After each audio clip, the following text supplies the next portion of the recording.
Trigger warnings for this episode can be found in the description below.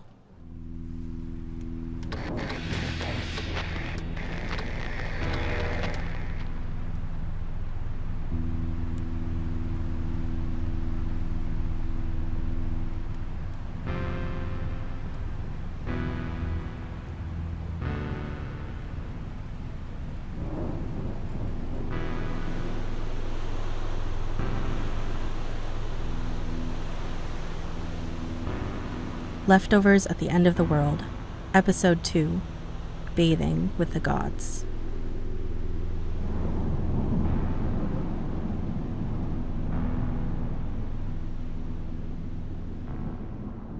And that's it for this morning's Dream With Me segment.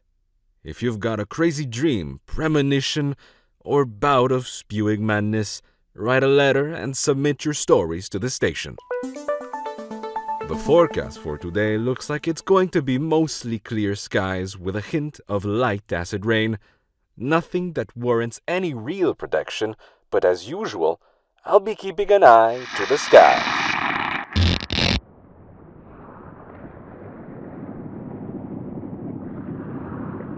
Whoa. Why is the water so red? Looks like it's probably just blood.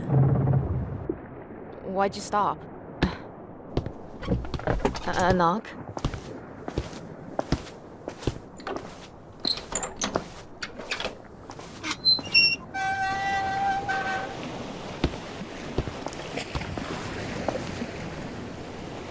Whoa. It looks like a massacre. Do you think there are any survivors? I don't know. This looks pretty recent, and they definitely look like they've been a meal for something. But the clothes, they're so old. Okay, so they had bad vintage taste in fashion. Oh, or do you think this happened a long time ago? Maybe. That also doesn't make sense, though. Yeah. Something in the water could have preserved it. I guess. I don't like this. At all. Preaching to the choir. What about your delivery? I have to complete it. In case someone is crazy enough to live here and they need whatever that is, I can't just turn around.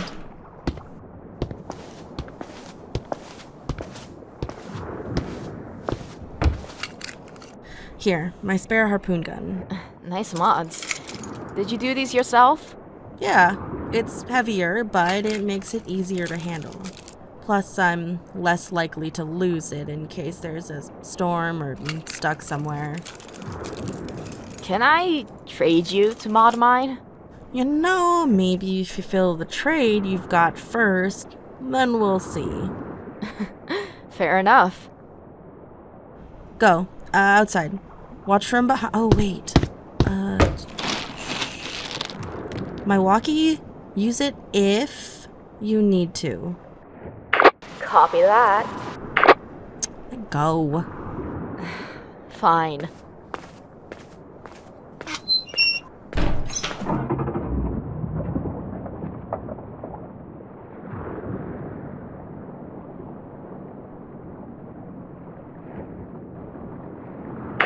Hey, a knock? I think I saw something swim under the boat. Just keep an eye out and don't get us killed. If it hasn't attacked us by now, it's probably not going to.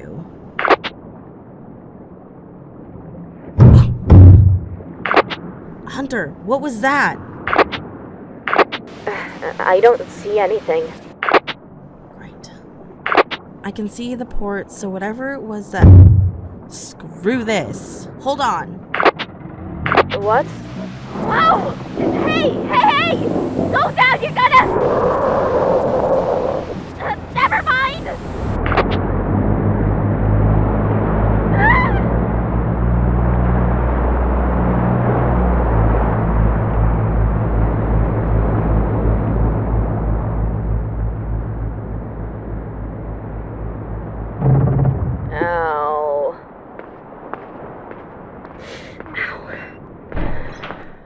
Your stop?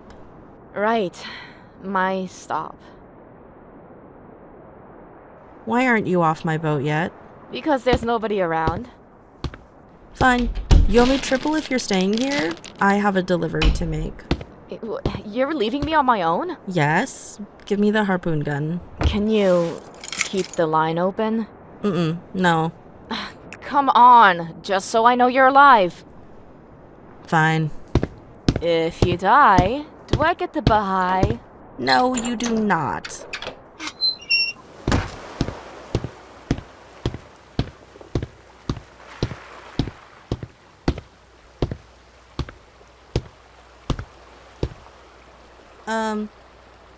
Hello? Hello? I'm Anak. A courier with a package for Baxter? Ah!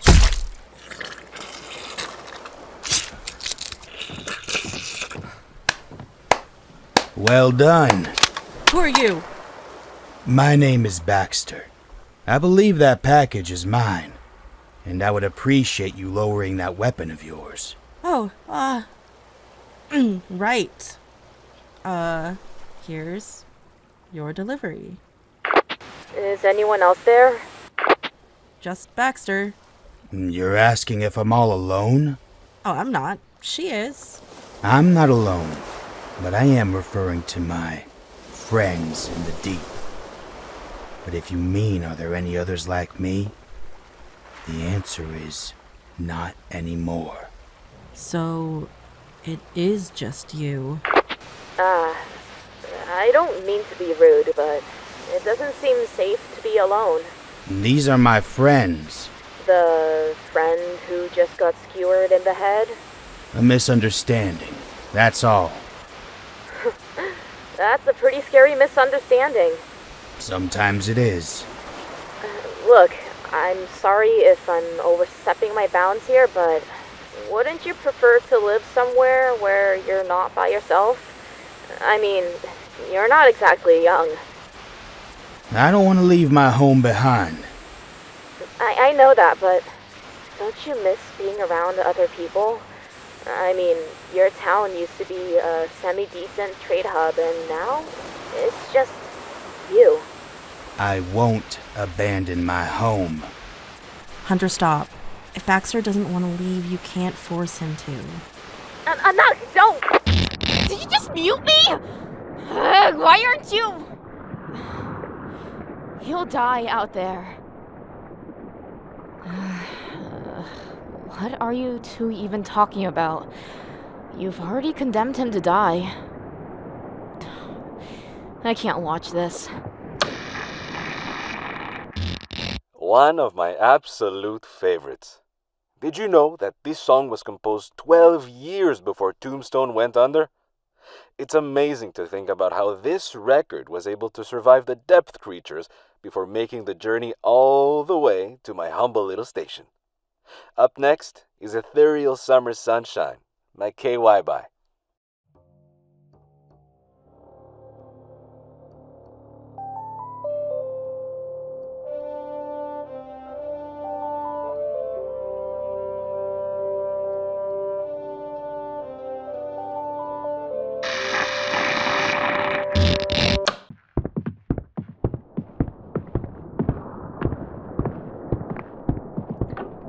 So, did you leave Baxter to die? Put your things over there. Are you okay to sit here? I am. Thank you. Great. Can I ask what changed your mind? Nope. Was it me? No. You wish. Here, take the gun. Keep watch. I don't want to get stranded here. I'll back out as fast as I can, and as soon as we clear that last buoy, get back inside or hang on to something. If you go over, I can't come back for you. Got it.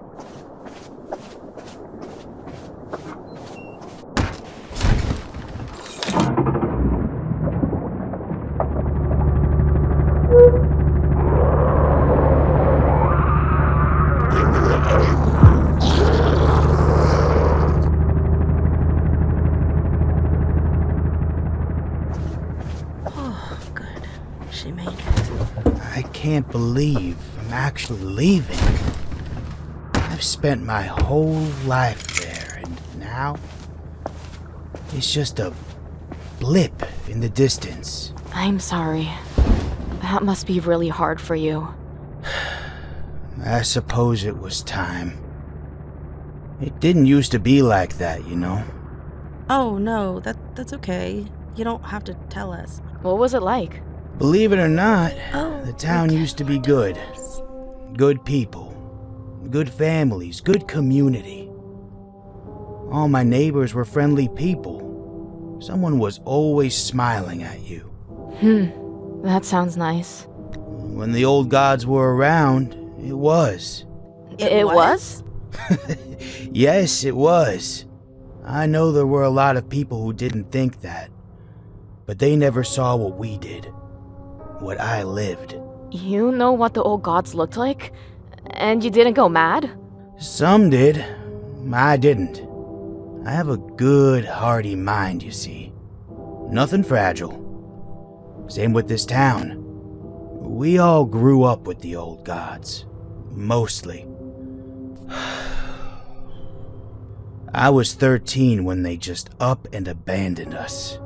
13? But the old gods left 100-something years ago. Wait, so that makes you... Old enough to have seen it all. Wow. So you really lived it? Sure did. They left us to fend for ourselves like my father did when he left to get milk. What's milk? You don't know what milk is? Of course you don't. What happened after they left? Well, at first we thought they would come back. Because that's what gods do, right? They test you to see if you're worthy. So we tried for the first couple years to make do.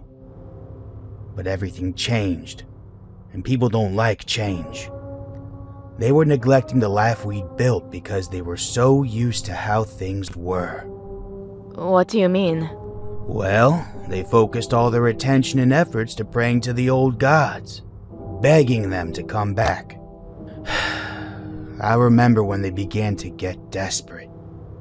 They would resort to sacrificing their neighbors, and sometimes themselves. That's crazy. You know what else is crazy? I watched my neighbor swim naked in the streets, covered in bait, chanting in ancient language. He got eaten, of course. For what? He thought he could ascend. I'm guessing none of that worked? No, none of that worked. And after a couple years, it became clear to me that the town was just full of stupid people. If they were so stupid, why didn't you leave? I was getting to that. You young folk are too impatient. Sorry. Please, continue. No one had left the town, and I didn't want to be the first one. They still believed there was hope. And the other cities were struggling just as much as we were, so even if I left, it wouldn't do any good. But there was one man who garnered a following. Did you know him? The cult leader. Yes, and yes. Stokes was a mayor turned reverend. He was a man who believed himself to be the voice of the gods. At first, even I was inclined to believe him, because his words were so soothing, like listening to smooth jazz on the radio. Except it wasn't jazz, and it was a preacher man with an ego. And he promised the old gods would come back, and all we had to do was believe in them. That was when I was 17. About your ages, I think. I'm not 17.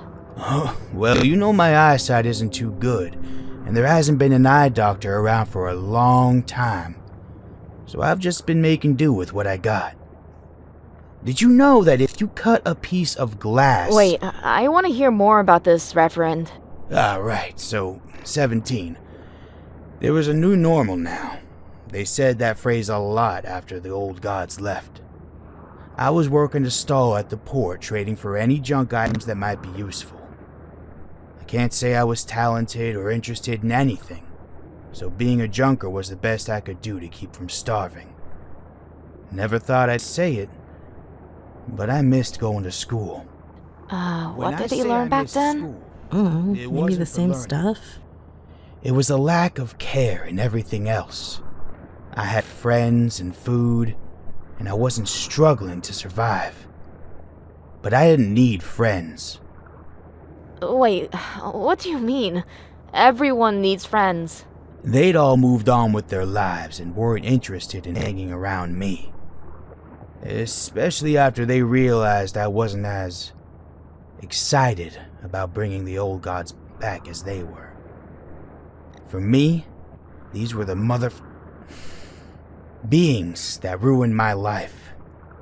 For obvious reasons, I kept that to myself and did what I did. I think, as you would put it, minding my own business. That's it? You just minded your own business? I'm remembering. Don't rush me. Sorry. Where was I? Oh, right. One morning, I just finished a trade when I heard a commotion coming from the church. I'm not above letting my nosiness get the better of me, so I ventured on over with everyone else. And what I saw shook me so badly that it's been burned into my memory forever. What was it?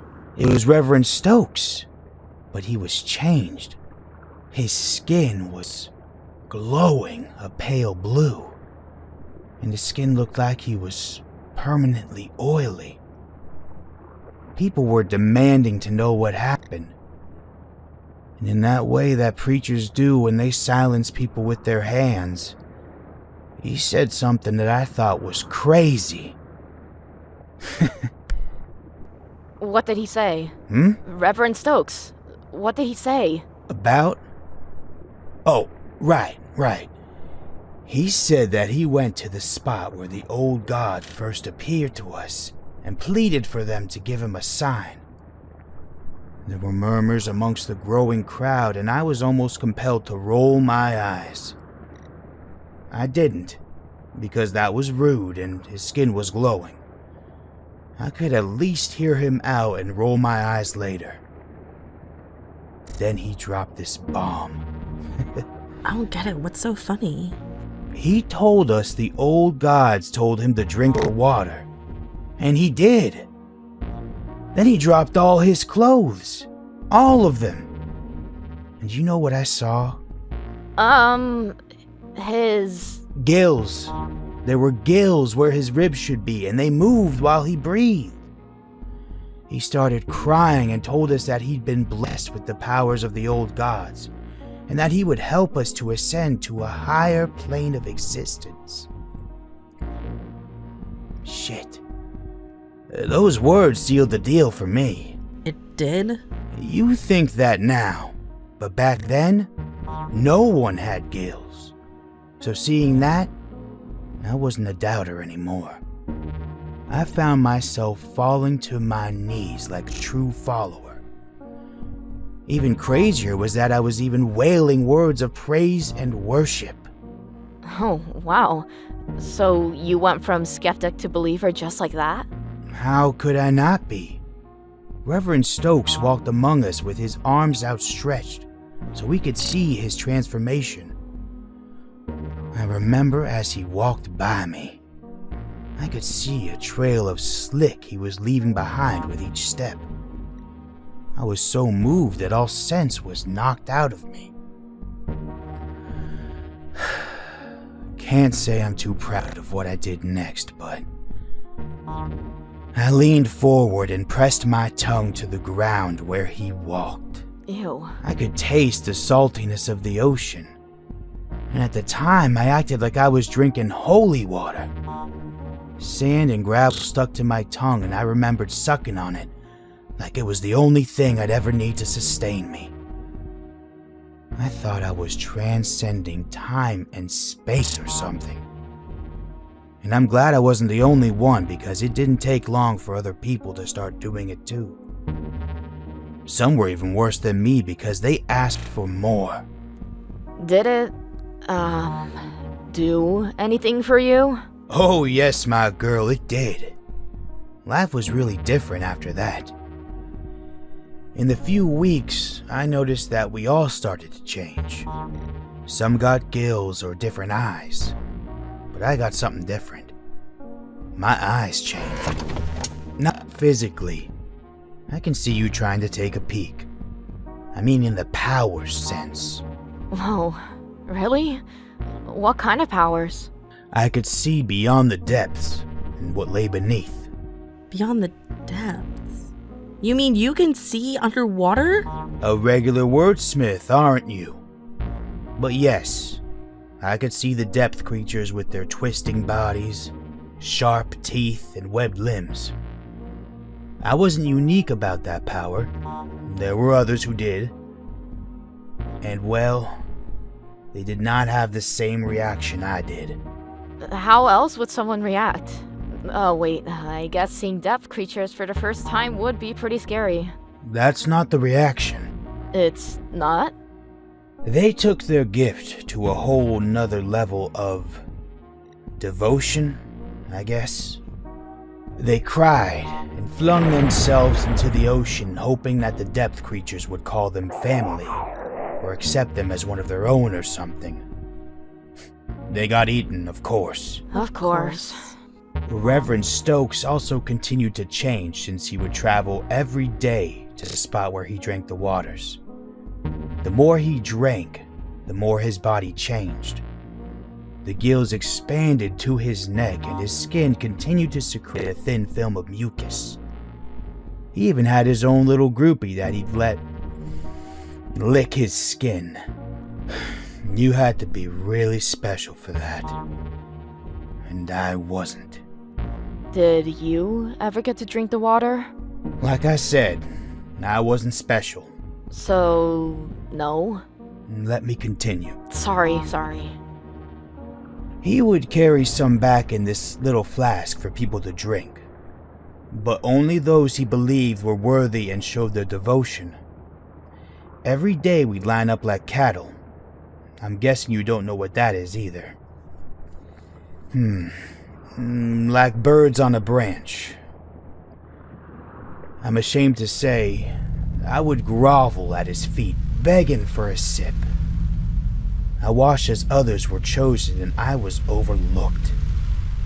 A few times I would try to meet his gaze with hopeful eyes and show him that I was serious, but he would never choose me. How come? I wish I knew. But let me tell you, desperation does things to a man. I needed a drink of that water and became insanely jealous of everyone who was chosen. I could see how their lives were changing, and every day more people joined our brothers and sisters in the depths. And not as meals, but as family. Oh, whoa. That was supposed to be my life. Not? He was robbing me of that, and it wasn't fair. Baxter! What? Oh no, I'm sorry. I didn't... You good? Yes, I am. One moment.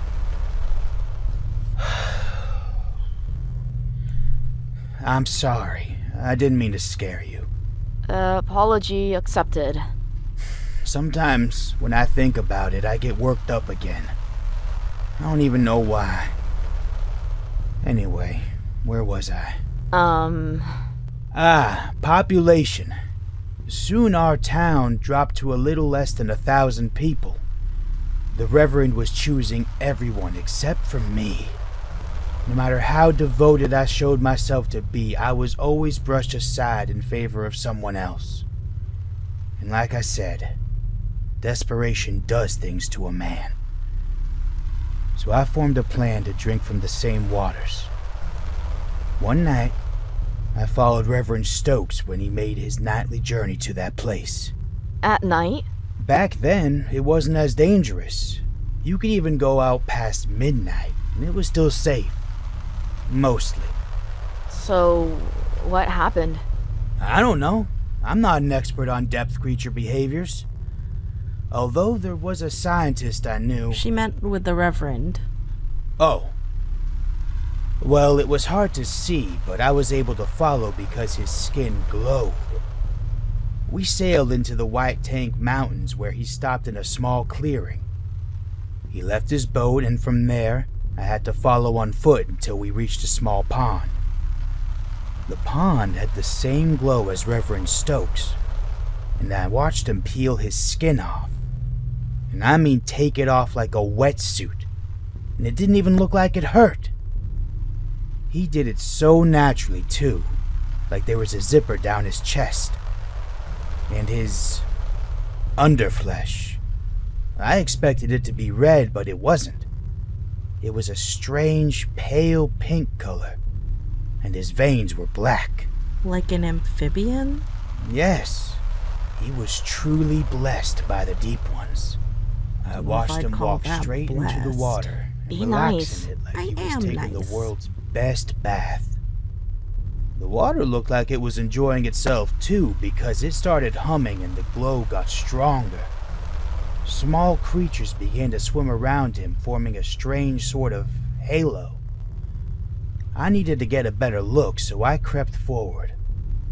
I thought I was being stealthy, but I was wrong.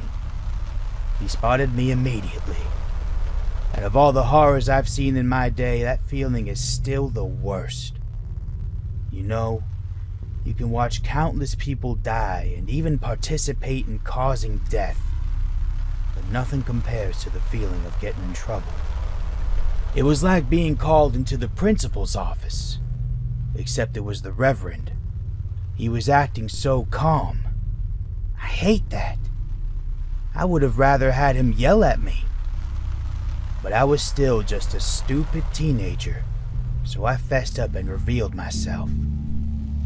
He told me he was going to grant my heart's greatest desire because I was the only one brave enough to follow him.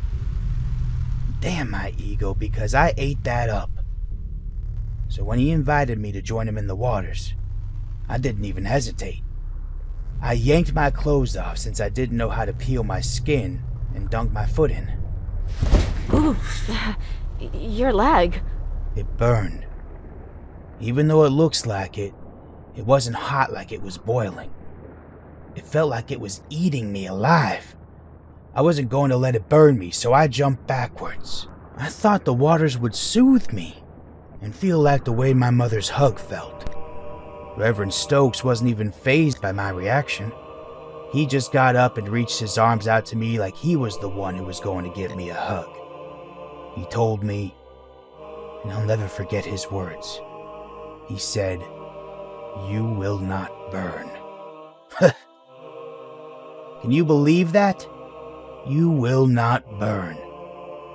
I didn't believe him, and I had the leg to prove it. So I just shook my head at him and got angry. I expected him to get angry too, but he didn't. He just acted like I hadn't just burned and just came on over to me and grabbed my hands. Then he threw me into the water, holding my head down while I screamed and tried to get away. I swear to you, the whole time he was yelling at me to accept my gods and that the burning I felt was the unworthiness washing off me. I must have been really unworthy because I blacked out.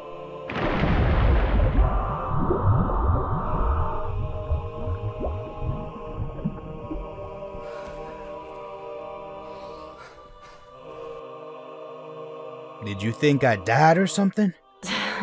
I got caught up. What happened next?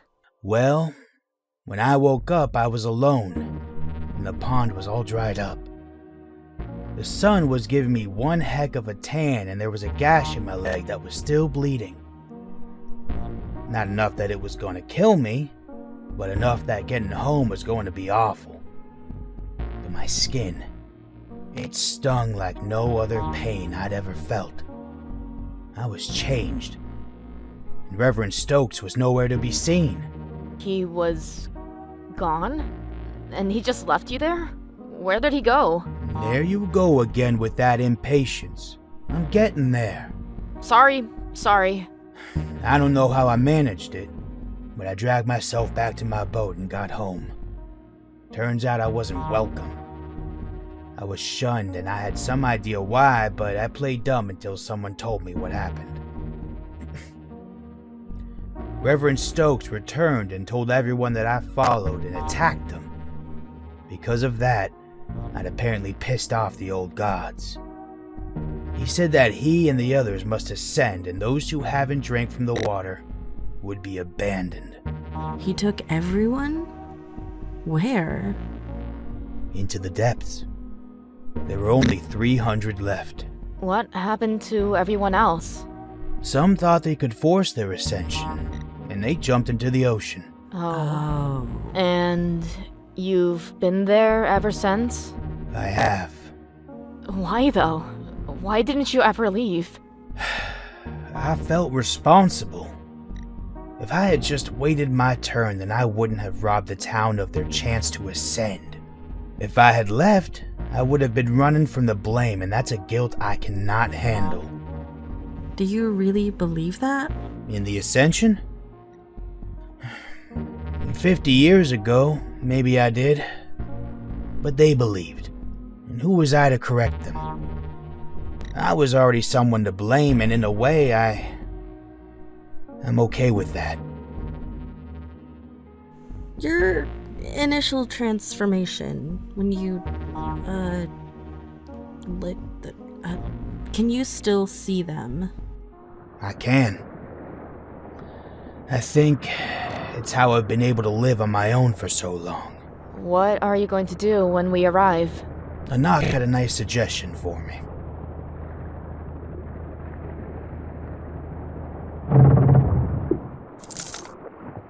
Right, here we are. Like I said before, talk to Elena. She'll be more than happy to help you.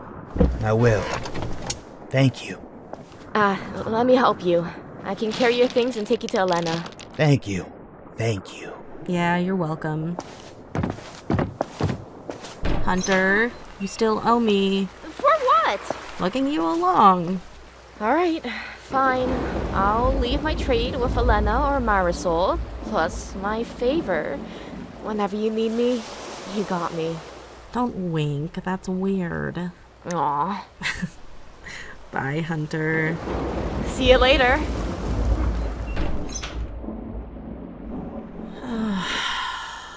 Finally, some quiet.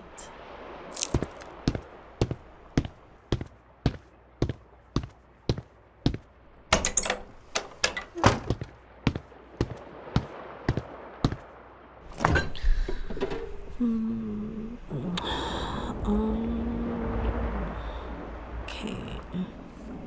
I need to use these. Okay, it's still fine. I guess enough bed it is. Yeah. Well, you all know how it goes. In the meantime, I'd steer clear of those pesky snails for now. In other exciting news, tomorrow morning will bring a whole new audience to our airwaves. Strawberry has finally been able to fix their radio tower. So to all of you in Strawberry, it's wonderful to be part of your lives. Now, before I say my parting words to all of you, I must warn you all about the weather. There is a nasty storm brewing that might last well into tomorrow, so be sure to get in any last trades in for the night, but be smart about it. And if you're ever worried, turn on your radios, and I'll be here to guide you through.